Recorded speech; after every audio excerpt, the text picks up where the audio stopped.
इमाम के बारे में एक खूबसूरत लफ्ज़ नासे अलिबाग है जो इमाम रज़ा अलैहि अस्सलाम के कलाम में मशहूर हदीस मर्ग में इमाम की खुसूसियात के बारे में बयान हुआ है। शायद लफ्ज़ नासे हमारे यहाँ ज़्यादातर इस शख्स के लिए इस्तेमाल होता है जो किसी दूसरे के लिए भलाई की दुआ करता है, वो खैर खा होता है।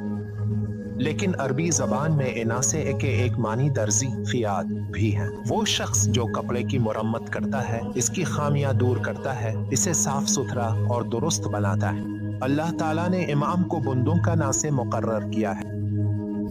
अगर मेरे और खुदा के दरमियान कोई कमी या नक्स हो तो उसे दूर करने का वाहिद रास्ता इमाम की तरफ रुजू करना है। कितना खूब होता अगर मुझसे कोई गुनाह सरजद हो जाए तो मैं किसी गोशे में जाकर एक बेहतरीन ज़ारतन अल यासीन पढ़ूं, सजदे में सर रखूं और अपने गुनाह को इमाम मासूम की मुक़द्दस बारगाह में पेश करूं।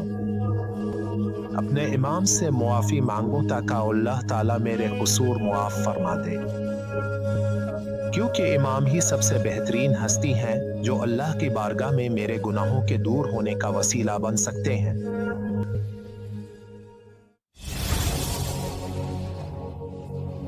और dinga kun salat o dinga kun salat